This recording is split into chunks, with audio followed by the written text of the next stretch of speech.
இன்றைக்கி மார்கழி 27. ஆமாம். அக்காரடிசல் பாசனம். அக்காரடிசல் பாசனம் கூடாரள்ளியும் சிவகோவிந்தா. ஆமாம். ஸோ அந்த பாசனத்துக்கு வந்து கூடாரள்ளிக்கு வந்து அக்காரடிசல் எப்பயுமே பண்ணுவோம். ட்ரெடிஷ்னலாக பண்ணிடலான் இருக்கேன். ஆக்சுவலாக அக்காரடிசல் வந்து விதவிதமாக பண்ணுவேன். விதவிதமாக பண்ணுவேன்னா என்னென்னா, இப்போ இந்த வீகன் அப்படி இருக்க பால் சாப்பிட மாட்டேன் அப்படின்றவங்களுக்கு வெறும் இந்த தேங்காய் பாலில் பாதாம் பாலில் பண்ணியிருக்கோம். அதேமாதிரி வெல்லம் சர்க்கரை எல்லாம் வேண்டாம்னால வெறும் பேரிச்சம்பழம் பவுடரில் பேரிச்சம்பழம் ஜூஸ் பண்ணியிருக்கோம். அது காமிக்கலன்னு நினைக்கிறேன். முன்னாடி காமிப்போம். பேரிச்சம்பழம் பண்ணியிருக்கோம். பேரிச்சம்பழம் பவுடரில் பண்ணியிருக்கோம். ஆமாம். இப்போ ட்ரெடிஷ்னலாக வந்து பெருமாளுக்கு வந்து பண்ணுறது இப்படி தான். இப்போ வந்து கோவிலில் பண்ணுற எப்படி பண்ணுவாலும் அதே மாதிரி பண்ணுறேன் நான். அப்படின்னா எவ்வளோ அரிசி எடுத்துக்கிறோமோ அதுக்கு 7 பங்கு பால். அப்படியா? 1:7. 1:7. அதே மாதிரி நெய் வந்து 1:2 ஆறு மண்ணெய் கண்டிப்பா 1 இருக்கணும். எவ்வளவு அரிசி எடுத்துக்கணுமோ அதே அளவுக்கு நெய், 7 டம்ளர் பால், 3 வந்து வெல்லம். எவ்வளவு அரிசி எடுத்துக்கணுமோ அதே மாதிரி 3 பங்கு வெல்லம். கூட இருக்கலாம், கம்மியா இருக்கக்கூடாது. அப்ப அப்படின்னா ஒரு அழகுக்கு வந்து ஒரு முந்திரி பருப்புன்னு கணக்கு. ஒரு முந்திரி பருப்பு, ஒரு பாதாம், 2 பிஸ்தா, 2 திராட்சை, அப்படி அந்த மாதிரி கணக்கு. அப்படின்னா என்ன அர்த்தம்னா நிறைய எடுத்துக்கணும்னு அர்த்தம். நிறைய. அதே மாதிரி ஏலக்காய், அப்புறம் கல்கண்டு வந்து போடுவா. அதாவது வந்து அளவு வச்சு போடுவா. நான் வந்து சும்மா சாஸ்திரத்துக்கு கொஞ்சம் ஒரு ஸ்பூன் எடுத்துருக்கேன். அப்புறம் பச்சை கற்பூரம், குங்குமப்பூ, ஏலக்காய். என்னன்னா ஜலத்தை கண்ணிலே காமிக்கூடாது. ஃபுல்லா அரிசி பாருங்க, துருண்டு இருக்கு, பால் அவ்வளவு இருக்கு பாருங்க. அப்படியே இந்த அரிசி கொதிச்சு பால் ஆக்சுவலா அது ரொம்ப திக்கு பால். நான் வந்து இந்த பசும்பால் தான் எடுத்துட்டு இருக்கேன். அது மாதிரி நல்ல கெட்டி பால் எடுத்துடணும்னு வச்சுங்களேன். அதுல வர கொஞ்சம் வெண்ணெய் வரும், நெய் எல்லாம் வரும். ஸோ இதெல்லாம் சேர்க்கும் போது அந்த அக்காரடிசலுக்கு வந்து மேல வந்து நெய் மதக்கணும். அப்படியே அந்த அரிசி தெரியக்கூடாது, மேல வந்து அந்த நெய் மதக்கணும். ஆமா, நெய் விட்டு நடுவில் வந்து கொஞ்சம் 2-3 சோறு இருக்கணுமா? ஆமா, அது இருக்கணும். அப்புறம் என்னன்னா அப்படி சொல்லுவாங்க, சக்கரை பொங்கலுக்கும் திருக்கணமுக்கும் நடுவில் இருக்கும், நிறைய கொஞ்சம் செமி லிக்விடா இருக்கும். அப்புறம் 6 நெய் சாயந்தரம் நல்லா கெட்டியாகும். ரொம்ப கெட்டியாகாது, ரொம்ப நல்லா இருக்கும் சாப்பிட்றதுக்கு. ஸோ வருஷத்துல ஒரு வாட்டி வந்து இப்படிதான் ட்ரெடிஷ்னலா பண்றது. பட் அடிக்கடி பண்ணும்போது நம்ம வேற ஆல்ட்ரேஷன் பண்ணிக்கலாம். பேரிச்சம்பழம், முந்திரி பருப்பு, பாதாம், அப்படி ஏதாவது பண்ணிக்கலாம்.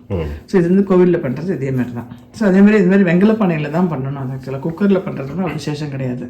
கூடாரல் இன்னைக்கு மட்டுமாவது ஓப்பன் குக்கிங் மாதிரி வச்சுட்டு, சப்போஸ் வெங்காய பானை எல்லாம் இல்லை அப்படின்னா கொஞ்சம் குக்கர் பாத்திரமே யோசனை குக்கர் இருந்துன்னு வச்சுங்களேன், அடி கனமா இருக்கும், அதுல பண்ணலாம், அதுல வச்சு பண்ணலாம். ஆண்டாள் வந்து இந்த சக்கரை பொங்கலை சொல்றாளா இல்ல எதை பத்தி பேசுறா நம்மளுக்கு வந்து உள்ளர்த்தம் வந்து நீங்க தான் சொல்லுவீங்க. சொல்லுங்க நீங்க. ஒரே 1 ஸ்பூன் வந்து பைத்தம்பருப்பு போட்டிருக்கேன். அடுப்பு சிம்ல வச்சிட்டோம்னா நமக்கு என்னன்னு அவசியம். இதை வந்து தட்டிருக்கு இல்லையா, இது நல்லா அப்படியே கொஞ்சோண்டு கரையை விட்டு வடிகட்டிப்பேன். கல் இருந்தா இருக்கலாம், அதனால அதை வந்து தட்டி வடிகட்டிக்கிறேன். சும்மா ஒரு டம்ளர் ஜலம் விட்டு வச்சிருக்கேன். இது நல்லா கரைஞ்சதுக்கு அப்புறம் கொஞ்சம் வடிகட்டின்ட்டுருவேன். பழசில் வந்து பார்த்தீங்களா, அப்படி ஆனோடனே 2 ஸ்பூன் நெய் விட்டுட்டு, நெய் கண்ணை முடியும் அப்படியே விடலாம். கிடையாது இல்லை, அக்காரடிசல்ல தான் இந்த வெள்ளை ஜலத்தை விட்டுருவேன். இன்னும் கொஞ்சம் இலகின்னு கொஞ்சம் கட்டியாக இருக்கும், அது பண்ணணும். அதில் நெய்யில் அதெல்லாம் தாளிச்சுக்கிறேன். கல்கண்டு அதையும் போட்டு கல்கண்டு போடணும் சாஸ்திரத்துக்கு. ஆமாம். முந்திரி, பாதாம், கிஸ்மிஸ், ஏலக்காய் நெய்யில் வறுத்துக்கணும்.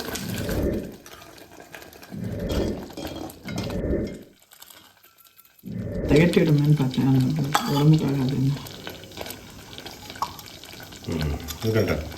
இது என்னன்னா அந்த கொதிச்சுன்னு இந்த வெங்கலப்பானையில் இருக்கிற சூட்டுக்கு இன்னும் கொஞ்சம் கெட்டியாகிடும். துவாதசி பாரணை நினைக்கிற துவாதசி பாரணைக்கு வந்து முக்கியமாக வந்து அகத்திக்கீரை, நெல்லிக்காய், சுண்டைக்காய் 3 இருக்கணும்.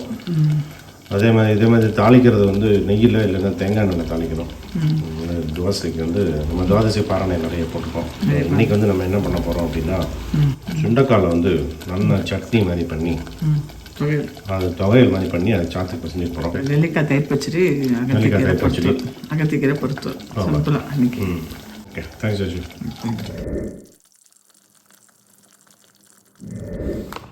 திருப்பாவை பாசனம் 27.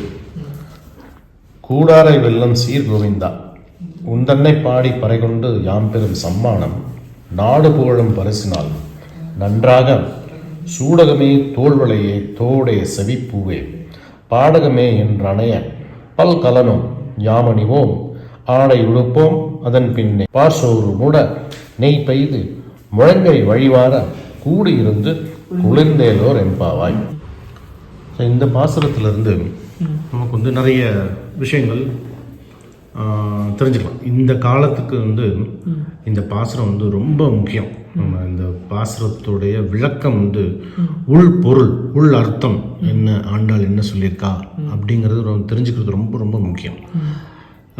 இதில் வந்து தோடே, செவிப்பூவே, சூடகமே அப்படின்னு, அதாவது இதெல்லாம் வந்து நம்ம வந்து காதில், கழுத்தில், கையில், காலில் கொலுசு இதெல்லாம் கேட்குறான். இது ஆண்டாள் அப்படிங்கிறது வந்து ஒரு பெரிய பக்தை. இந்த பாடல், இந்த திருப்பாவை எழுதும்போது அவளுக்கு வந்து 5 வயசு. 885வது வருஷம் அவளுடைய அவதார வருஷம். இன்றைக்கி வந்து 2000னா 1000, கிட்டத்தட்ட 1300 இயர்ஸ், 1300 வருஷத்துக்கு முன்னால் இந்த குழந்தை சிறுமி வந்து இந்த அணிகலன்கள் அப்படி மேலோட்டம் பார்க்கும்போது இந்த அணிகலன்கள்லாம் பெருமாள்கிட்ட கேட்குற மாதிரி இருக்கும். அதை தான் கேட்குறாளா? நீங்கள் எப்பயுமே சொல்லுவீங்களே, அது வந்து அணிகலன்ல கேட்கல, அந்த மாதிரி ஒரு குணத்தை கொடுங்குறா. நல்ல குணநலங்கள். இந்த நீங்கள் நிறைய சொல்லியிருக்கீங்க, உங்களை மாதிரி கோர்வையாக வராது. என்னதான் சொல்கிறேன், என்னன்னா இதெல்லாம் அப்படி பார்க்கறதுக்கு வந்து இந்த அணிகலன் மாதிரி தெரியும். என்ன நிஜமான அணிகலன்னா பொறுமை, பக்தி, அட்ஜஸ்ட்மெண்ட்டு, வந்து சீர்ஜனத்தி அப்படின்னு இப்போ வந்து புதுசாக வந்து சீர் நினச்சிருக்கிறார். அது இருக்கிறவளோட நம்ம குணத்தால் அவளை அந்த ஃபேமிலியில் போய் எந்த ஃபேமிலியோ ஃப்ரெண்ட்ஸ் சர்க்கிள்லையோ நம்மளோட குணத்தினால அவளை வந்து நம்ம வந்து ஜெயிக்கணும். நம்மளோட பணத்தினாலேயோ இல்லை நம்மளோட திமிர்னாலேயோ ஜெயிக்கிறது வந்து ஜெயிக்க முடியாது. ஸோ நம்ம அந்த அளவுக்கு நல்ல பண்பு, நல்ல குணநலங்கள் இருக்கிறது வந்து ரொம்ப முக்கியம். ஸோ வளர்க்குறவாலும் குழந்தையில வந்து அந்த மாதிரி ஒரு சொல்லி வளர்க்கணும், நல்ல குணங்கள். அதுதான் அந்த சொத்து நம்மளுக்கு. மிச்சபடி இந்த பைசா, காரு, பங்களா வந்து அது வந்து பைசா, அது வந்து சொத்து கிடையாது. அதை சொல்லி புரிய வச்சு இப்படி பண்ணணும். அது வந்து பெரியவாலும் எடுத்துக்கணும். இப்போ என்னன்னா இந்த ஜென்ரேஷன் எப்படி இருக்குன்னா, அது யாரை சொல்கிறது, நம்ம கடவுள் தான், இப்போ பெருமாள் தான் கேட்கணும், ஏன் எல்லாரும் இப்படி இருக்கா அப்படின்ட்டு. எப்படி வேற மீனிங் எடுத்துட்டு பைசாவையும் பணத்தையும் அதுதான் பார்க்குற வழிய யார் குணத்தையோ அந்த நல்ல ஒரு எண்ணத்தையோ வந்து பார்க்கறது வந்து ரொம்ப ரொம்ப கம்மி. ஆமாம், நல்ல பையன், நல்ல பொண்ணு அப்படிங்கிறது வந்து 2ஆம் பட்சம், 3ஆம் பட்சம். வந்து என்ன படிச்சிருக்கா, என்ன எவ்வளோ சம்பளம், எவ்வளோ வருமானம், அவளுடைய சொத்து, அம்மா அப்பாலாம் பக்கத்தில் இருக்காளா, அம்மா அப்பா பக்கத்தில் இருந்தால் அது கூட்டு குடும்பம். இப்போல்லாம் இப்போ ஹஸ்பண்ட் ஒய்ஃப் இருக்கிறதே பெரிய கூட்டு குடும்பம் மாதிரி இருக்கு. இப்போ அது அப்படி பேசிக் ரீசன் என்னன்னா, அந்த மாதிரி அட்ஜஸ்ட்மெண்ட்டோட நல்லா வந்து குழந்தைய வளர்க்கணும். அதைத்தான் இங்கே சொல்கிறது வந்து கூடாரை வெல்லும் சீர் கோவிந்தா அப்படிங்கிறது வந்து கூடாதவர்களை, அதாவது பெருமாளை பிடிக்காதவர்களையும் ஜெயிச்சிருவான் அப்படிங்கிறது ஒரு டைரக்ட் மீனிங். ஸோ இன்டைரக்டாக அவன் என்ன சொல்கிறா அப்படின்னா, அவங்ககிட்ட கூடி வர்ற வாழ்க்கை என்ன பண்ணுவான், தோத்துருவான்னு வந்து ஒரு நெகட்டிவாக பெருமாளை பற்றி அப்படி சொல்ல வேண்டாம் அப்படிங்கிறதுனால அவன் வந்து இங்கே ஜெயிச்சிருவான்னு சொல்லுவான். ஆனால் அங்கே ஜெயிக்கிறது வந்து அவனுக்கு வந்து பெரிய விஷயம் கிடையாது. ராவணனையோ கம்சனை நம்ம நேற்று பார்த்தோம். கம்சன் எப்படி ஜெயிச்சான், சைக்கலாஜிக்கல் அட்டாக் போகும்போது ஒரே ஒரு டப்புன்னு விழுந்தான் அவன் கம்சன், இல்லையா? ஸோ கூடாதவர்களை வந்து ஜெயிக்கிறது வந்து அவனுக்கு வந்து பெரிய விஷயம் கிடையாது. அந்த கூடாதவர்களையும் எப்படி வெல்றான்னா அவனுடைய குணத்தால் வெல்றான். அதான் சீர் கோவிந்தா அப்படிங்கிறது. சீர் அப்படிங்கிறது இந்த காலத்தில் நம்ம சீர்ங்கிறோம் இல்லையா, கல்யாணம் பண்ண சீர் கொடுக்கணும் அப்படின்னு கம்ப்ளீட்டாக வந்து கமர்ஷியல் ஆகிட்டோம் நம்ம. சீர் அப்படிங்கிறது வந்து குணத்துக்காக சொல்கிறது. எப்படி வந்து குணத்துக்கு வால்மீகி வந்து ஸ்லோகம் வந்து வில்லால் வந்து ராமன் வந்து ஜெயிக்கிறான். வில்லுங்கிறது வந்து அம்பு போட்டுறான் நான். அந்த வில்லை வச்சு எத்தனை பேரை ஜெயிக்க முடியும்? ஜெயிக்கிறதுக்கு என்ன வேணும்? அம்பு வேணும். அம்பு வச்சு தானே எய்தணும். அதன் பூட்டுறது நான், அதை தான் வில்லுன்னு. வில்லால் ஜெயிச்சான் அப்படிம்பார். அது என்னன்னா, நம்ம நேற்று முந்தானத்தை பாசகத்தில் பார்த்தோமே, ராவணன் வந்து அவனுடைய தேரோட்டி அவனை தூக்கி நகரத்துக்கு கூட்டின்னு போடுவான். அவனை மயங்கி விழுந்துருவாங்க. மயங்கி விழுந்தோன்னு தான் அவனை தூக்கி நகரத்துக்கு கூட்டின்னு போயிட்டு என்னை திருப்பி யுத்த காலத்துக்கே கூட்டின்னு போ அப்படின்னு ராவணன் சொல்லுவான். தேரோட்டி என்ன சொல்லுவான், இன்னைக்கு வாங்கின அடி போகிறோம், மிச்சத்தை நாளைக்கு வாங்கிப்போம், இனிமேல் உங்களால் போய் நிற்க முடியாது ராவனுக்கு முன்னால் அப்படிங்கும்போது ராவணன் சொல்லுவான், யுத்த காலத்துக்கு நான் சண்டைக்காக போல, அந்த அழகை பார்க்கணும்டா நான். எப்படி அந்த வில்ல கையில் வச்சுட்டு எப்படி நிற்கிறான், எப்படி அந்த அம்பு கைக்கு வருது, அந்த நிற்கிற அந்த ஒரு அழகை நான் பார்க்கணும்டா. அந்த ராகவம் வீரம்னு ஸ்லோகம், வீர ராகவன் பார்க்கணுங்கிறான், அந்த அழகை பார்க்கணுங்கிறான். யாரு? அவனுடைய பரம எதிரி அவன் சொல்றான். அதான் சொல்றது, கூடாரை வெல்லும் சீர்கோவிந்தா. இதே தான் வாலிக்கும் நடந்தது. வாலியை மறைஞ்சு நின்று தாக்கிட்டான், விழுந்துட்டான் வாலி. வாலி வந்து ராமன்ட்ட கேட்கணும், எந்த விதத்தில் நியாயம் இது, மரத்துக்கு பின்னால் இருந்து தாக்கிட்டேன் அப்படிங்கும்போது ஒன்று நான் பதில் சொல்கிறேன். என்னோட ஜூரிஸ்டிக்ஷன் நடந்த தப்பு அதை கேட்கறதுக்கு உரிமை எனக்கு இருக்குது. உனக்கு வந்த வரம் வந்து எய்தாப்பில் இருக்கிறனோட சக்தி பாதி போயிடும்னு சிவபெருமான் கொடுத்துருக்காரு, அதை கெடுக்க விரும்பலை அப்படின்னு எல்லா விதமானது சொல்லிட்டு அவனை புரிய வைக்கிறார். அவனுக்கு புரிய வைக்கிறார்.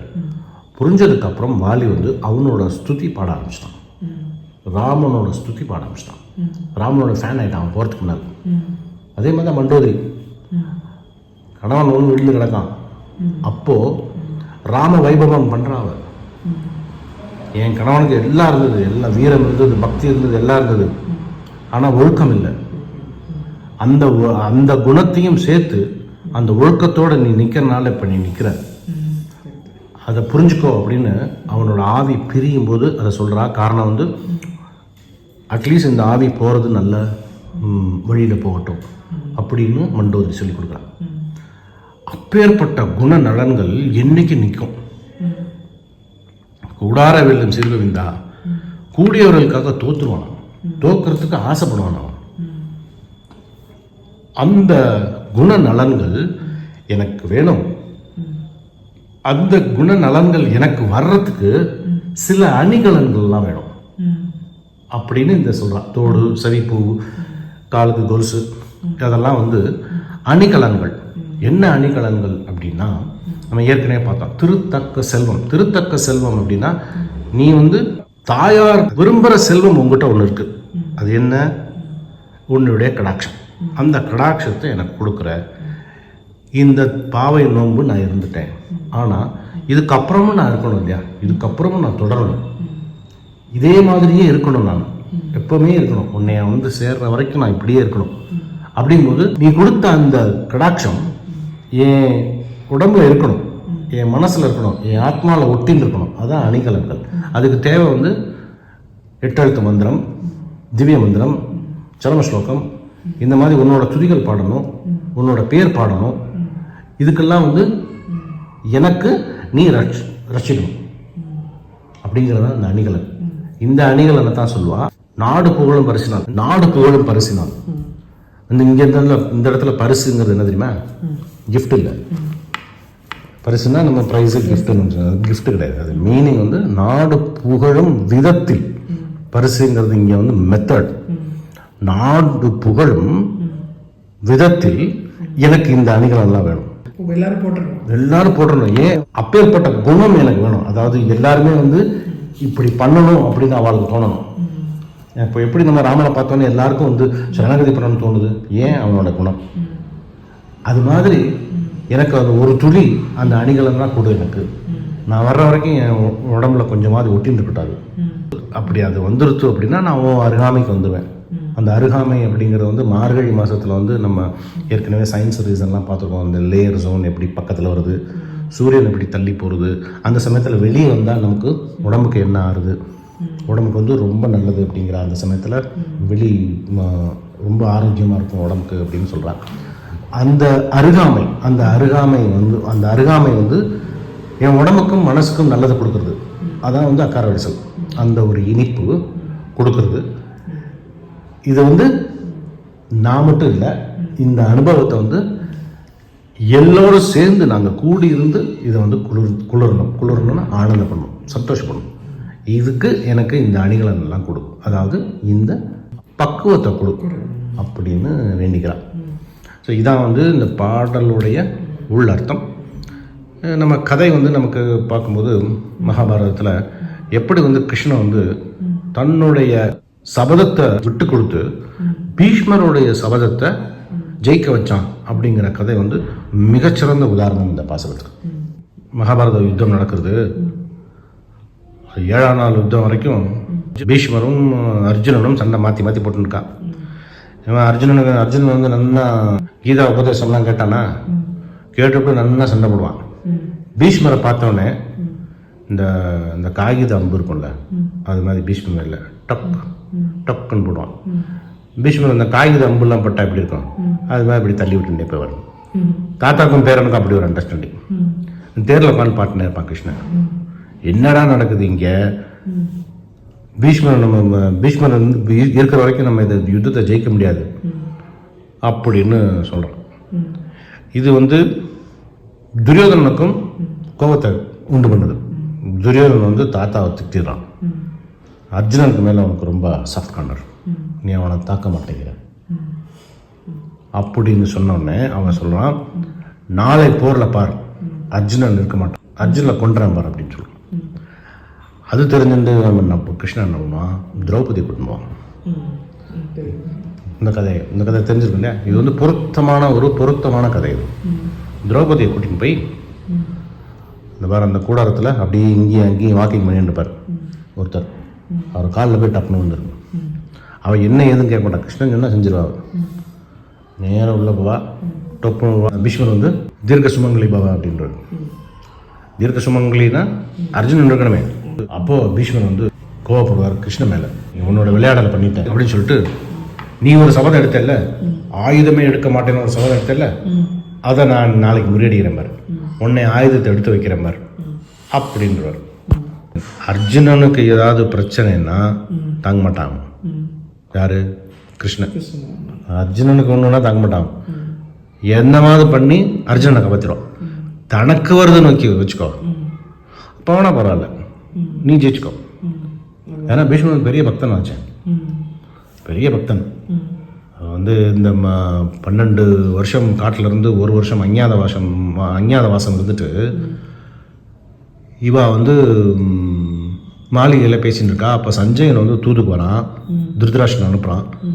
சஞ்சயன் வந்து எல்லார்ட்டையும் பேசுகிறான். பேசிட்டு இதுவா ஒத்துக்க மாட்டேங்கிறா எதுக்கும் அப்படின்னு தெரிஞ்சிருது. யுதிஷ்டிரன் சொல்கிறான், அப்போனா யுத்தம் நிச்சயம் அப்படின்னு சொல்லிடுவான். ஒரே போடு, யுத்தம் நிச்சயம் அப்படின்னு சொல்லி அனுப்பிச்சிடுவான். அவன் எல்லாரையும் பார்க்க முயற்சி பண்ணுவான். யார்? ஏன்னா அண்ணன் யுதிஷ்டிரன் சொல்லிட்டான், வேறு என்ன ஒன்றுமே பண்ண முடியாது. யுதிஷ்டிரன் சொல்லிட்டான்னா அது ஃபைனல். அவன் எல்லாத்தையும் யோசிச்சு தான் பண்ணுவான், தர்மத்தின் வழி தான் போவான். ஸோ ஒன்றுமே பண்ண முடியாது. சரி, கிருஷ்ணனை ஏதாவது பார்ப்போம், கிருஷ்ணன்கிட்ட ஏதாவது சொல்லி பார்ப்போம். ஏன்னா யுத்தம் நடந்தது அப்படின்னா கண்டிப்பாக பாண்டவர்கள் தான் ஜெயிப்பான்னு சஞ்சயனுக்கு தெரியும். இவன் கிருஷ்ணனை பார்க்கணும்னு நினச்சிருந்தா கிருஷ்ணனை பார்க்கவே முடியாது. கடைசியாக மெய் காப்பாளன், வாசல் காப்பாளன் எல்லாரையும் கதவை திறந்து உள்ளே போனால் கிருஷ்ணன் படுத்துட்டு இருப்பான். எப்படி படுத்துட்டு பார்த்துருப்பேன்? சத்யபாமையோட மடியில் படுத்துட்டு இருப்பான். காலை நீட்டின்னு படுத்துட்டு இருப்பான். அவனுடைய கால் வந்து அர்ஜுனனுடைய கால் மேலே இருக்கும், அர்ஜுனனோட தொடை மேலே இருக்கும். அர்ஜுனன் அங்கே படுத்துட்டு இருப்பான். அர்ஜுனன் காலை நீட்டின்னு இருப்பான். அர்ஜுனனோட கால் திரௌபதி கால் மேலே இருக்கும். 4 பேரும் படுத்துட்டு அப்படி படுத்துட்டு யுத்தத்தை பற்றி டிஸ்கஷன் நடந்துட்டுருக்கோம். எப்படி யுத்தத்தை பற்றி டிஸ்கஷன் பண்ணுற இது பற்றியா? உள்ளே போவான். இந்த சஞ்சயன் இந்த காட்சியை பார்ப்பான். கிருஷ்ணன் கேட்பான், சஞ்சய் என்ன விஷயம் சொல்லு. ஒன்றுமே இல்லை கிருஷ்ணா, உன்னை பார்க்கறதுக்காக வந்தேன், நான் கிளம்புறேன். எனக்கு தெரிஞ்சிடும் அர்ஜுனனையும் கிருஷ்ணனையும் பிரிக்க முடியாதுன்னு தெரிஞ்சிடும். இவா 2 பேரும் சேர்ந்துட்டா அப்படின்னா அங்கே வந்து வெற்றி நிச்சயம். அந்த மாதிரி கிருஷ்ணன் வந்து தனக்கு ஏதாவது வந்தால் கூட பரவாயில்ல, அர்ஜுனனுக்கோ பீஷ்மருக்கோ பக்தர்களுக்கு ஏதாவது வந்தால் அதை தாங்க மாட்டான். தனக்கு வந்தால் பரவாயில்ல, அது வந்து நம்ம கெட்ட பேர் வந்தாலும் பரவாயில்லன்னு எடுத்துடுறான். இப்போ அடுத்த நாள் வந்து பீஷ்மர் வந்து அப்படியே சரமழை அம்பு பாயுது அர்ஜுனன் மேலே. அர்ஜுனன் மயங்கி தேரில் விழுந்துடுறான். கோவம் வந்துடுது கிருஷ்ணனுக்கு. அப்படியே குதிக்கிறான் தேரில் இருந்து கிருஷ்ணன். கிரீடம் ஒரு பக்கம் பறக்கிறது, அந்த இடுப்பில் கட்டின்னு இருப்பான்ல அது ஒரு பக்கம் பறக்கிறது. வானத்தை நோக்கி கையை நீட்டான். ஒரு சக்கரம் வந்து நிற்கிறது கையில், ஒரு தேரோட சக்கரம். அப்படியே பீஷ்மன் நோக்கி எரியத்துக்கு போகிறான். எல்லாம் ஒரு நிமிஷம் வந்து பாண்டவர்கள் பக்கமும் கௌரவர்கள் பக்கமும் எல்லாரும் சிப்பாயிலிருந்து எல்லாரும் படை தளபதிகள் வரைக்கும் எல்லாரும் அப்படி ஒரு நிமிஷம் கப் சிப். அது யுத்தகாலம் மாதிரி இல்லை, அது பெரிய மெடிடேஷன் கிரவுண்ட் மாதிரி ஆயிடுத்து. ஒரு நிமிஷத்துக்கு எப்படி ஆயிடுத்து, மெடிடேஷன் கிரவுண்ட். ஆமாம், சப்தமே இல்லை. கிருஷ்ணா அப்படி நிற்கிறான். ஐயோ எல்லாருக்கும் ஐயோ கிருஷ்ணா வந்து சபதம் எடுத்தானே, ஆயுதம் எடுக்க மாட்டேன்னு. இப்போ சக்கரத்தை எடுத்துகிட்டு கையில் நிற்கிறான். அதுவும் பீஷ்மரை பார்த்து நிற்கிறான். உறுதிமொழி என்ன ஆகுது, சபதம் என்ன ஆகுது அப்படின்னு எல்லாரும் அப்படி ஒரு நிமிஷம் ஸ்தம்பிச்சு நிற்கிறான். பீஷ்மர் வந்து கையில் இருக்கிற அம்பு வில்லு எல்லாத்தையும் போட்டார். அப்படியே கையை ரெண்டையும் அப்படியே விரிச்சு கீழே நோக்கி விரிச்சு, கிருஷ்ணா இதை விட வேறு என்னடா வேணும் எனக்கு, உன் கையால் நான் போகணும், அதுக்கு தானே இத்தனை வருஷம் இருந்தேன். கிட்டத்தட்ட 7 ஜென்ரேஷன் வந்திருக்காரு பீஷ்மர். அர்ஜுனன் வரைக்கும் பார்த்து, அர்ஜுனோட பையன் அர்ஜுனோட பேரை பரீட்சித்து அது வரைக்கும் இருந்தார். அவர் வந்து அவர் எப்போ போகணும்னு நினைக்கிறாரோ அப்போ தான் போக முடியும், வேறு யாருமே அவர் ஒன்றுமே பண்ண முடியாது. இதுக்கு தாண்டா வெயிட் பண்ணேன், சக்கரத்தை போடுறா நான் கிளம்புறேன், நேரம் வந்து நம்ம வைகுந்தத்தில் மீட் பண்ணலாம் அப்படிங்கிறார். உடனே டக்குன்னு வந்து அர்ஜுனன் வந்து காலை பிடிச்சிடறான்.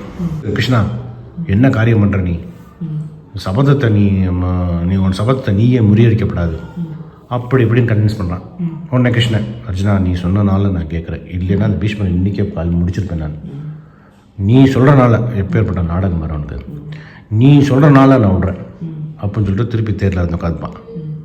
அப்போ அன்றைக்கி சாயந்தரமே கேட்பான் கிருஷ்ணன், என்ன நாடகம் இது, புரியவே இல்லைடா கிருஷ்ணா, என்னது நீ பாட்டு இறங்குற, எங்கேயோ இருந்து சக்கரம் வந்து கைக்கு, சக்கரத்தை தூக்கின்னு அப்படி ஒரு போஸ்ட் கொடுத்துன்னு நிற்கிற, என்னன்னே புரியல, அர்ஜுனை கூப்பிட்டோன்னே தேரில் வந்து உட்கார்ற, என்னது இதெல்லாம் அப்படிங்கும்போது அப்போ சொல்கிறான், அது மாதிரி பீஷ்மருடைய சபதம் வந்து என்னை ஆயுதம் ஏந்த வைக்கிறேன்னு சபதம் எடுத்துட்டார்.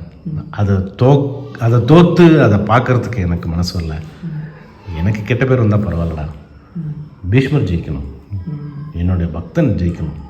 கூடாரை வெல்லும் சீர்கோவிந்தா, கூடியவர்களிடம் தோற்கும் சீர்கோவிந்தா, மறைமுகமான பொருள் அது. இதில் என்ன நல்ல குணநலங்கள் வச்சுக்கணும். ஆமாம், குணநலன்கள் வந்து அதுதான் வந்து அணிகலன்கள்.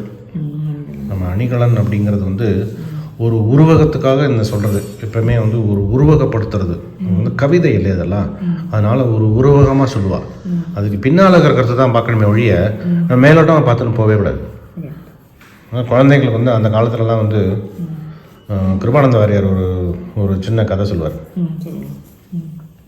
உட்காந்தா எந்திரிக்காத பையனை படுத்தா எந்திரிக்காத பொண்ணுக்கு கல்யாணம் பண்ணி வை அப்படிம்பாரு. உட்காந்தா எந்திரிக்காத பையன், படுத்தா எந்திரிக்காத பொண்ணு அப்படின்னு சொல்லுவாள். இப்போ நம்ம சேரில் ஒரு பையன் உட்காந்துருக்கான், ஆற்றுக்கு பெரியவா யாராவது ஆற்றுக்கு வரும்போது சேர்லேருந்து எந்திரிக்கணும், அது மரியாதை. இப்போ அதே பையன் வந்து தரையில் உட்காந்துருக்கான்னு வச்சுக்கோ, எந்திரிக்கணும்னு அவசியம் கிடையாது. ஏன்னா தரைக்கு கீழே எங்கேயும் போகணும்னு அவசியம் கிடையாது இல்லையா, தரை தான் வந்து இருக்கிறதுலே லோ லெவல், அதுலேருந்து எந்திருந்து நிற்கணும்னு அவசியம் கிடையாது. தரையில் உட்காந்தவன் தரையிலே உட்காந்துருக்கலாம் பெரியவா வந்தாலும், ஆனால் சேரில் உட்காந்துருந்தவன் எந்திரிக்கணும், இது வந்து முறை. அதனால தான் உட்காந்தவன் எந்திரிக்காத பையனை படுத்தா எந்திரிக்காத பொண்ணு, படுத்தா எந்திரிக்காத பொண்ணு அந்த காலத்தில் வந்து மாமனார் மாமியார் நாத்தனார் கொழுந்தனார் அம்மா ஆத்துக்காரன் எல்லாம் இருப்பா. எல்லாருக்கும் நைட்டு வந்து சாப்பிட்டு எல்லாரும் படுத்ததுக்கப்புறம் படுத்தோன்னு வச்சுக்கோ, எந்திரிக்க வேண்டாம். ஒருத்தர் வந்து 7 மணிக்கு சாப்பிடுவா, ஒருத்தர் 7:30க்கு சாப்பிடுவா, ஒருத்தர் 8க்கு சாப்பிடுவா, 8:30க்கு சாப்பிடுவா. இப்போ 7 மணிக்கே படுத்துட்டான்னு வச்சுக்கோ, 8க்கு எந்திரிக்கணும், 8:30க்கு. ஆனால் இப்போ வந்து அதெல்லாம் கிடையாது. ஆமாம், அதெல்லாம் என்னென்ன மீனிங் தெரியாது.